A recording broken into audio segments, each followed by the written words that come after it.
Hello and welcome to From the South, teleSUR's daily news show.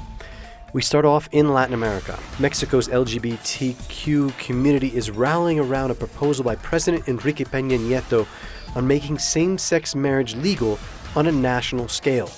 On Sunday, hundreds marched in the streets of Mexico City to counter Saturday's march, which was against making same-sex marriage legal. Peña Nieto says Congress should debate and settle the polarizing issue of gay marriage. Argentina is going through a drastic turn to the right with its migration policies. This is what immigrant communities are denouncing after the Macri administration decided to raise migration fees between 200 and 6,000%. We feel deep inside that we are moving backwards, that all that we have achieved is being lost. Migrants have also denounced the proposed move by the security minister to build a jail for what they define as illegal immigrants, instead of looking for ways to help them settle in the country. In the migrant communities, we see quite hardly now, even in money issues, the hunt and fabrication of judicial cases by the police, and a sector of the judiciary has increased. But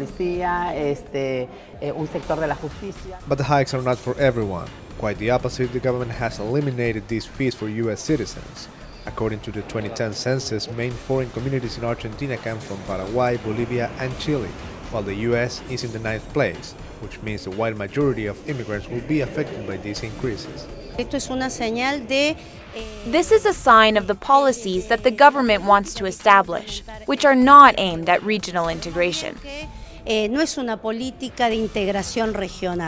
previous progressive presidencies, immigrants received government assistance to become legal residents. However, it seems that in the Macri era, migration is understood as an administrative issue and no longer as a human right. Laureano Ponce, teleSUR, Buenos Aires. Chilean police cracked down on a march to remember the victims of the country's 1973 coup that brought General Augusto Pinochet to power. Coup anniversaries have triggered protests in the past and repression from Chilean police. According to government figures, nearly 3,200 people died or disappeared in political violence during the 1973 to 1990 dictatorship. Another 28,000 were tortured. Eduardo Cunha, Brazil's scandal-plagued former congressional speaker who spearheaded the drive to remove President Dilma Rousseff from office, could be stripped of his seat Monday if his peers vote him out. Brazil's Congress is expected to vote on the issue this evening. And following in the footsteps of the United States and China, Brazil has finally ratified the 2015 Paris Agreement to fight global warming. Brazil accounts for around 10 to 12% of global carbon pollution, making it one of the world's largest emitters. The UN said that by September 7th, it had 27 ratifications amounting to 39% of global emissions.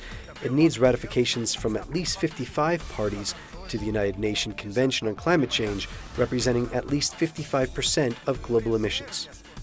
Now on to world news. A nationwide ceasefire in Syria, brokered by the United States and Russia, is due to begin at sundown. Both government and rebel forces will ensure humanitarian aid is unimpeded, in particular to the devastated city of Aleppo. After leaving the September 11th ceremony on Sunday in New York City, Hillary Clinton's camp has revealed she is suffering from pneumonia. Her fainting episode while waiting for transportation as she left the event has renewed focus on her health less than 2 months before the election.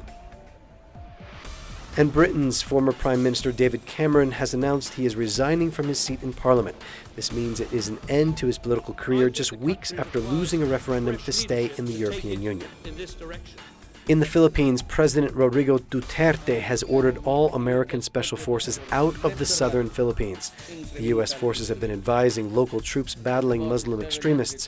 Duterte did not specify when or how many Americans would be expelled, but said the Philippines' alignment with the West was at the root of the persistent Muslim insurgents. 2 gunmen entered a hospital in the southern Afghan city of Kandahar, but both were killed by security forces. According to a government official, the apparent target for the attack was the deputy governor, who was intending to visit the hospital. One member of the security force was killed during a gun battle with the attackers.